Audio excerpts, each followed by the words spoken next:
Okay, तो इस session में हम लोग बात करने वाले हैं हाइड्रोस्टैटिक फोर्सेस ऑन सरफेस के बारे में। ये एक ऐसा चैप्टर है जिसके मल्टीपल एप्लीकेशंस आपको अलग अलग सब्जेक्ट्स में देखने को मिलेंगे।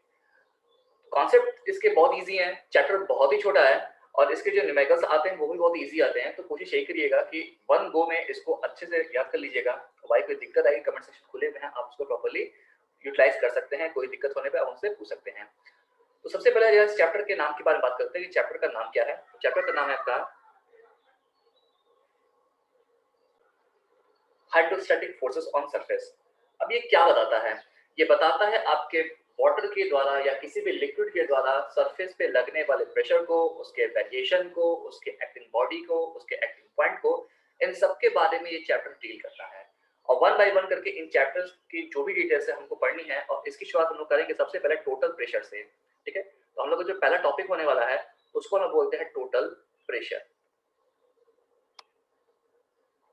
ठीक है, अब अगर मैं टोटल प्रेशर की बात करूं कि आप टोटल प्रेशर से क्या समझते हैं, तो टोटल प्रेशर क्या है? जस्ट फॉर एग्जांपल कि मेरा कोई सरफेस है, ठीक है, और इस सरफेस से कोई लिक्विड फ्लो कर रहा है।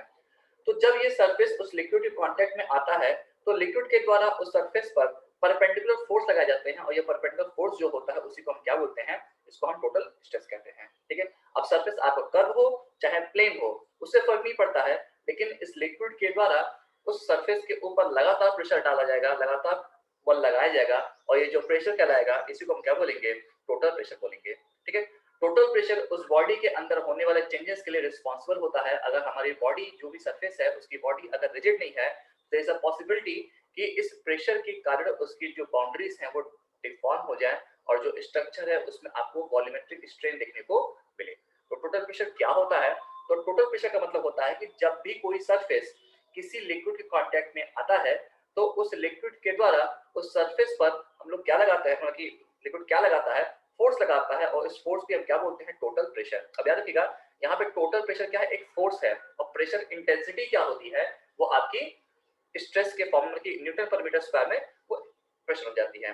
तो मैं इसको यहाँ पे ऐसे भी कह सकता हूँ कि टोटल प्रेशर जो है उसको अगर मैं कैपिटल पी से रिप्रेजेंट कर दूं, ठीक है, टोटल प्रेशर को अगर मैं कैपिटल पी से रिप्रेजेंट कर दूं तो ये क्या हो जाएगा? ये pressure intensity into cross section area हो जाएगा, जहां पे प्रेशर इंटेंसिटी क्या होगा? ये आपकी प्रेशर के फॉर्म में किसी यूनिट एरिया में लगने वाला फोर्स होगा। तो मैं यहाँ पे एक तरह से इस चीज को कह सकता हूँ कि जो प्रेशर इंटेंसिटी होती है वो pressure intensity total pressure divided by acting area के रेशियो के बराबर होता है। तो टोटल प्रेशर अगेन क्या हो गया? टोटल प्रेशर आपका वो फोर्स है जो किसी लिक्विड के द्वारा किसी सरफेस पर लगाया जा रहा है। इसकी जो डायरेक्शन होगी वो हमेशा आपके सरफेस के परपेंडिकुलर होगी, नो मैटर आपका सरफेस कर्व है या फिर रेक्टेंगल है। तो ये होता है आपका टोटल प्रेशर के बारे में एक जनरल इंफॉर्मेशन। अब हमने यहाँ पे एक फोर्स की बात की, ठीक है, जिसको हमने टोटल प्रेशर नाम दिया। तो जहां कहीं भी फोर्स आता है वो किसी न किसी बॉडी पर एक्ट करता है। तो जो हमारा नेक्स्ट टॉपिक होने वाला है वो है हमारा सेंटर ऑफ प्रेशर।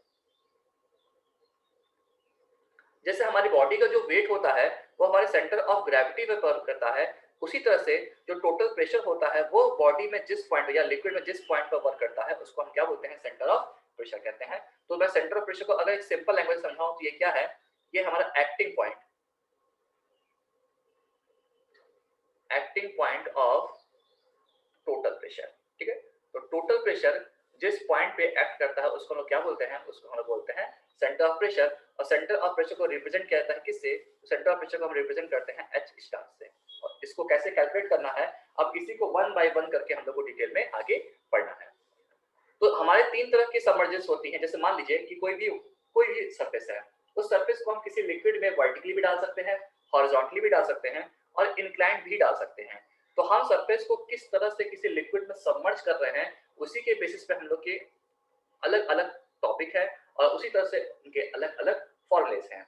जैसे सबसे बड़ा टॉपिक क्या है?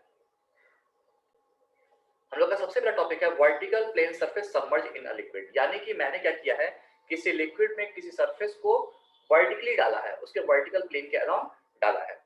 अब देखिए, अब यहाँ पे अगर सबसे पहले मेरे को निकालना है तो मैं सबसे पहले क्या निकालूंगा? मैं सबसे पहले निकालूंगा कि अगर मैं किसी भी प्लेन को मैं वर्टिकली किसी भी लिक्विड में सबमर्ज कर रहा हूँ तो उस सबमर्जेंस की वजह से उसके ऊपर टोटल प्रेशर कितना आएगा। तो जो हमारा सबसे पहला रिक्वायरमेंट है वो है हमारा टोटल प्रेशर का कैलकुलेशन। तो टोटल प्रेशर को मैं कैपिटल पी से रिप्रेजेंट कर दे रहा हूं, तो ये कितना हो जाएगा? ये हो जाएगा rho into G into A into H bar, rho G A H bar, जहां पर रो क्या है, डेंसिटी ऑफ फ्लूइड है, जी ग्रेविटेशनल एक्सेलरेशन है, A is the cross sectional area है, एंड एच बार क्या है, एच बार आपके फ्री सरफेस से उस लिक्विड के फ्री सरफेस से बॉडी के सेंटर ऑफ ग्रेविटी के बीच की डिस्टेंस है। अगर आपको इसको फील करना है तो मैं एक ऐसे डायग्राम बता सकता हूँ, जैसे मान लीजिए कि ये मेरा कोई कंटेनर है, ठीक है, ये मेरी कोई कंटेनर है और इस कंटेनर में मैंने इस तरह से एक प्लेट को सबमर्ज किया है, ठीक है, इस तरह से मैंने प्लेट को क्या कर दिया है, सबमर्ज कर दिया है, ठीक है, या फिर इसको थोड़ा सा छोटा कर लेते हैं, मान लीजिए कि ये ऐसे अंदर चला गया, ओके, ये इस तरह से मैंने सबमर्ज कर दिया, और जो वाटर का लेवल कहाँ है, वो वाटर का लेवल कुछ ऐसे है, ठीक।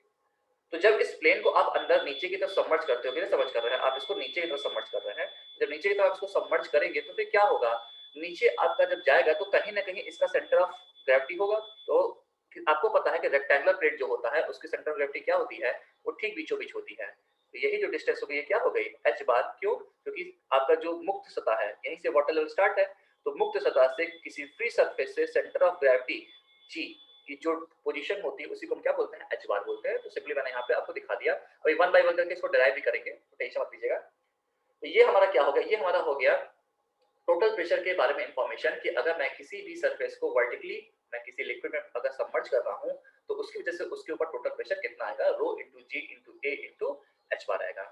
अब मैं यहाँ पे सेंटर ऑफ प्रेशर का अगर कैलकुलेशन करूँ कि सेंटर ऑफ प्रेशर क्या होगा, तो सेंटर ऑफ प्रेशर का जो जनरलाइज फॉर्मूला होता है वर्टिकल प्लेन सबमर्जेंस के लिए, वो होता है आपका IG upon A H bar plus H bar, जहां पे IG क्या है, तो सेंट्रोइडल एक्सिस के अबाउट मोमेंट ऑफ इनर्शिया है, क्या है आपका IG बराबर मोमेंट ऑफ इनर्शिया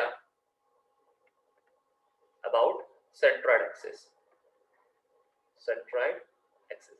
अब सेंट्रोइड एक्सिस क्या है, अब देखिए सेंट्रोइड एक्सिस तो ऐसे भी हो सकती है, सेंट्रोइड एक्सिस ऐसे भी हो सकती है, तो यहाँ पे जो आपको सेंट्रोइड एक्सिस लेनी है वो क्या लेनी है, वो आपको फ्री सरफेस के पैरेलल लेनी है, तो ये जो आपका एक्सिस बनेगा इसको मैं क्या बोलूंगा, सेंट्रोइड एक्सिस, जो कि आपके फ्री सरफेस के पैरेलल है। इसके अबाउट आप इस प्लेट का जो मोमेंट ऑफ इनर्शिया निकालोगे उसको हम क्या बोलेंगे, उसको हम IG बोलेंगे, ए आपका क्रॉस सेक्शन एरिया है, एच बार आपका अगेन फ्री सरफेस से आपकी सेंटर ऑफ ग्रेविटी की जो पोजीशन है वो है, ठीक है।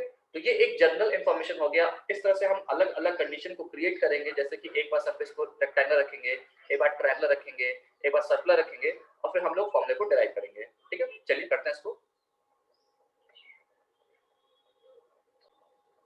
तो हम लोग का जो सबसे पहला केस है that is for rectangular plane surface.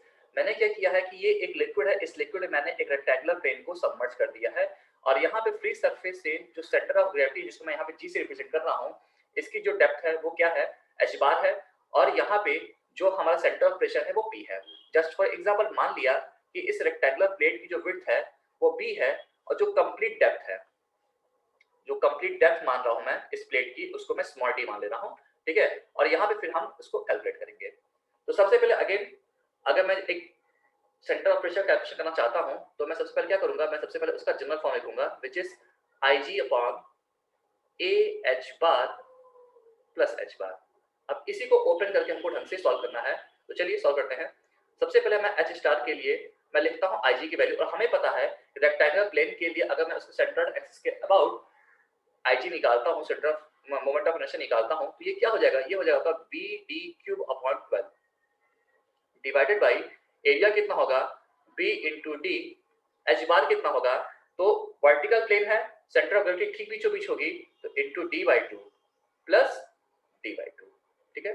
तो इस तरह से एच स्टार निकल सकता है, और मैंने इसको सिंप्लीफाई किया तो एच स्टार कितना हो जाएगा, तो एच स्टार आपका आ जाएगा 2D/3, कितना हो जाएगा 2D/3।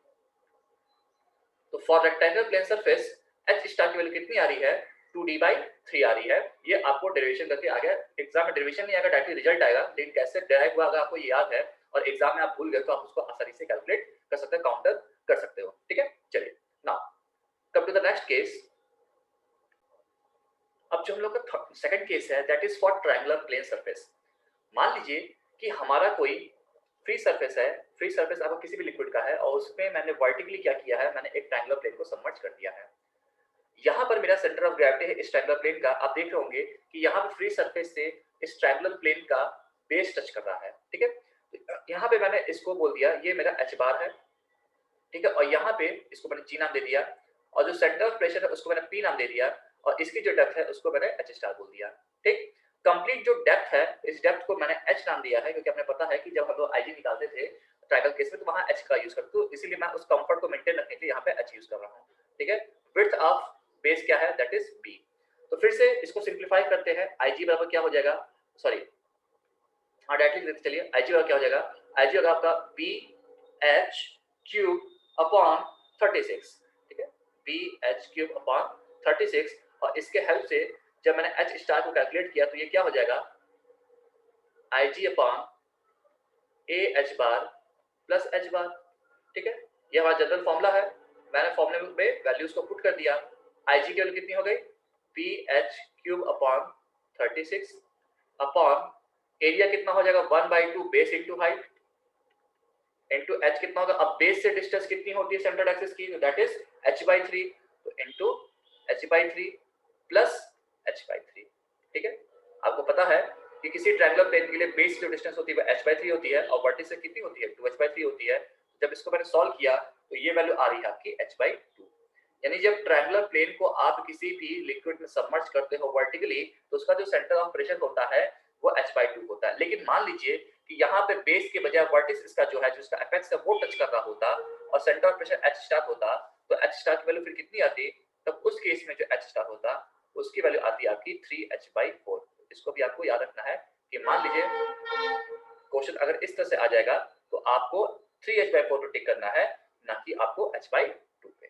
तो ये हो गया आपका सेकंड केस। और थर्ड जो आपका प्लेन होता है दैट इज सर्कुलर प्लेन। अब चलिए उसकी बात कर लेते हैं। नेक्स्ट केस में हम लोग का जो प्लेन है दैट इज सर्कुलर, और मैंने एक सर्कुलर प्लेन को वर्टिकली किसी लिक्विड में सबमर्ज कर दिया है। यहाँ पे सेंटर ऑफ ग्रेविटी को मैंने जी से और सेंटर ऑफ प्रेशर को पी से रिप्रेजेंट किया है, जिसकी डेप्थ रिस्पेक्टिवली एच बार और एच स्टार है। अब हमें पता है कि अगर मैं किसी भी सर्कुलर प्लेन की बात कर रहा हूँ तो उसके लिए आई जी की वैल्यू कितनी हो जाएगी, उसके लिए आई जी की वैल्यू आपकी pi into D to the power 4/64 हो जाएगी, जहां पे डी क्या है, उस सर्कुलर प्लेन का डायमीटर है। तो इसको बेस मानते हुए मैंने एच स्टार कैलकुलेट किया, एच स्टार क्या हो जाएगा, फिर से वही हो जाएगा आपका I G upon A H bar plus H bar. ठीक है, और यहाँ पे मैंने रिस्पेक्टिव वैल्यू को पुट कर दिया, तो एच बार का क्या सिंप्लीफाइड वर्जन हो गया, ये हो गया आपका pi D to the power 4/64 divided by pi D square by 4 into d/2 plus d/2। और जब मैंने इसको सिंप्लीफाई किया तो एच स्टार आपका आ रहा है 5/8 इंटू डी। तो ये हो गया आपका एच स्टार का फॉर्मूला जब हमने सर्कुलर प्लेन को वर्टिकली किसी भी लिक्विड में सबमर्ज किया है। मेनली जो क्वेश्चन बनते हैं वो आपके वर्टिकल प्लेन सबमर्जेंस से ही बनते हैं, लेकिन आपके कभी कभी हॉरिजॉन्टल प्लेन सबमर्जेंस और इंक्लाइंड प्लेन सबमर्जेंस के भी क्वेश्चन आ जाते हैं। तो अब हम लोग उस पे आते हैं और उस चीज को डील करते हैं कि उसके फॉर्मूले क्या होते हैं, किस तरह से वो वर्टिकल प्लेन सबमर्जेंस से अलग है। अब हम लोग अपने नेक्स्ट केस में किसी भी लिक्विड के अंदर किसी भी प्लेन को या किसी भी सरफेस को हॉरिजॉन्टली हम लोग सबमर्ज कर रहे हैं। तो अगर आप इस चीज को नोटिस करोगे, और अगर कोई भी प्लेन आपको हॉरिजॉन्टली मूव कर रहा है किसी भी लिक्विड में, तो उसका जो सेंटर ऑफ प्रेशर होता है और उसकी जो सेंटर ऑफ ग्रेविटी होती है वो सेम डेप्थ में होती है फ्री सरफेस से। ठीक है, और उस केस में आपका जो सेंटर ऑफ प्रेशर होगा और जो सेंटर ऑफ ग्रेविटी की जो पोजीशन होगी फ्री सरफेस से वो क्या हो जाएगी, सेम हो जाएगी। और आपका जो टोटल प्रेशर होगा क्या हो जाएगा, जो टोटल प्रेशर हो जाएगा उस टोटल प्रेशर का फॉर्मूला वही होगा जो हमने वर्टिकल केस में पढ़ा था। तो ये क्या था, rho into ji into A into H बार। यानी कि यहाँ पे हमें क्या ध्यान रखना, हमें यहाँ ध्यान रखना है कि अगर हमें किसी भी शेप के प्लेन के बारे में एच बार की इंफॉर्मेशन है तो वही सेम इंफॉर्मेशन हम एच स्टार के लिए यूज कर सकते हैं। हमें सेपरेटली किसी भी तरह का अलग डेरिवेशन करने की जरूरत नहीं है, क्योंकि जब हम हॉरिजॉन्टल प्लेन को किसी भी सरफेस को हॉरिजॉन्टली हम क्या करते हैं, सबमर्ज करते हैं, तो हॉरिजॉन्टली सबमर्जेस होने की वजह से उसके जो सेंटर ऑफ प्रेशर की जो फ्री सरफेस से डिस्टेंस होती है और जो उसके सेंटर ऑफ ग्रेविटी की फ्री सरफेस से डिस्टेंस होती है वो दोनों आपस में क्या हो जाती हैं, बराबर हो जाती हैं। इसलिए एच स्टार और एच बार आपस में बराबर होता है और टोटल प्रेशर आपका rho into ji into A into H बार से ही निकाला जाता है। अब इसके बाद जो लास्ट केस बचता है इस चैप्टर का वो होता है हमारा इंक्लाइंड प्लेन सरफेस। ठीक है, तो अब उसको भी कंप्लीट करते हैं लोग।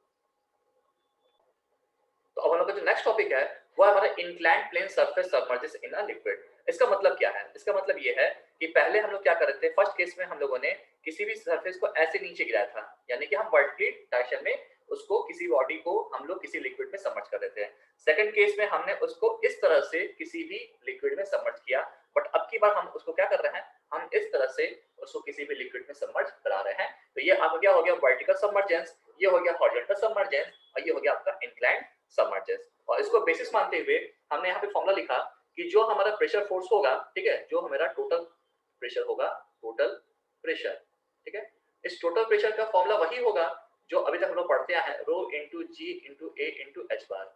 लेकिन जो चेंजेस आएंगे वो आएंगे आपके किसमें, वो आपके आएंगे एच स्टार के फॉर्मूले में। और एच स्टार का फॉर्मूला जो बन जाएगा, जो कि अब यहाँ पे किसी एंगल पे, मान लीजिए कि ये थीटा एंगल पे है, ठीक है, हॉरिजॉन्टल से ये थीटा एंगल पे इंक्लाइंड है, तो जो एच स्टार हो जाएगा वो क्या हो जाएगा, वो हो जाएगा आपका I G sine square theta upon A H bar plus H bar. बस इतना सा ही डिफरेंस आता है, और कोई डिफरेंस नहीं आता है, क्योंकि यहाँ पे आपका प्लेन क्या है, इंक्लाइंड है थीटा एंगल पे, तो आपके फॉर्मूले में भी थीटा एंगल का यहाँ पे क्या आ गया, कंसिडरेशन आ गया है, और एच स्टार आपका I G sine square theta upon A H bar plus H bar होता है। अगर आपने इतनी थ्योरी फोकस कर ली जो भी हमने पढ़ी है, तो इससे बाहर से हाइड्रोस्टैटिक प्रेशर और सरफेस के चैप्टर में कोई क्वेश्चन नहीं आएगा। बस कुछ न्यूमेरिकल्स आएंगे जिन पे भी हम लोग अब कर लेते हैं। अगर न्यूमेरिकल और थ्योरी दोनों पे इक्वल हैंड है तो क्वेश्चन आराम से सारे लग जाएंगे, किसी दिक्कत कोई परेशानी की बात नहीं है, ठीक है। चलिए ओके, आगे देखते हैं हम लोग कि न्यूमेरिकल कैसे आ सकते हैं, ठीक है। हम लोग बेसिक न्यूमेरिकल से लेकर के थोड़े टफ क्वेश्चन सारे करेंगे। हम लोग का जो सबसे पहला क्वेश्चन है उसमें कह रहा है कि हमारा एक सर्कुलर प्लेन है, इस सर्कुलर प्लेन का जो डायमीटर दैट इज 3 मीटर, और इसका जो टॉप सरफेस है वो टॉप सरफेस फ्री सरफेस को टच करता है। मतलब क्या कि मान लीजिए कि ये मेरा फ्री सरफेस है और ये मेरा कोई सर्कुलर प्लेन है, तो ये सर्कुलर प्लेन है, ये ठीक इसको टच करता है, ये नहीं कि कुछ नीचे है, मतलब ऐसा नहीं है ये कुछ इस तरह से है, इस तरह से नहीं है, ये आपके टिप इसका जो है वो ठीक आपकी फ्री सरफेस को टच कर रहा है। तो ऐसा इसलिए ताकि आप एच स्टार की वैल्यू को निकालने में एच बार की वैल्यू का यूज कर सको, ठीक है। तो अब यहाँ पे अगर मैं इस चीज को यूज करूं तो मैं कह सकता हूँ एच स्टार क्या हो जाएगा। अब अगर ये जस्ट टच कर रहा है तो मैं सिंप्लीफाइड फॉर्मूला यूज करूंगा डायरेक्टली, क्योंकि एग्जाम में टाइम बचाना है, 5/8 इंटू टी। अगर यहाँ पे कह देता कि यहाँ पर जो टॉप सरफेस है वो आपका फ्री सरफेस से कुछ डेप्थ पे है, ठीक है, तो आप ये फॉर्मूला यूज नहीं कर पाते। लेकिन चूंकि हम यहाँ कर पा रहे हैं तो मैं यहाँ पे लिख सकता हूँ सीधी 5/8 इंटू टी, और टी की वैल्यू कितनी है 3, और इसको जब मैंने सॉल्व किया तो ये हो गया 1.875 मीटर। सिंपल।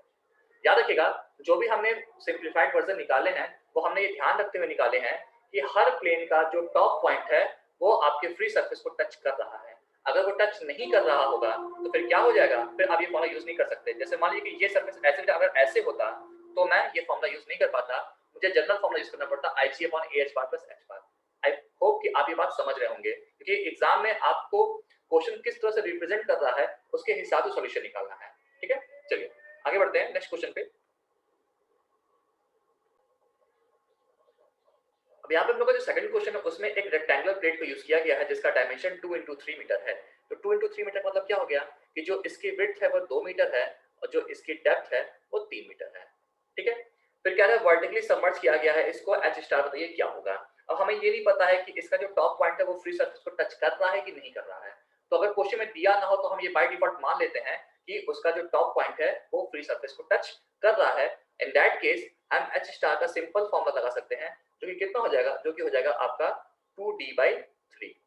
तो 2 इंटू डी कितना है, डी आपका 3 है अपॉन 3, तो एच स्टार की वैल्यू कितनी आ जा रही है यहाँ से, एच स्टार की वैल्यू आ जा रही है सिंपल वे में 2 मीटर। एक परफेक्ट ऑब्जेक्टिव क्वेश्चन जिसमें कैलकुलेशन बहुत ही आसान है।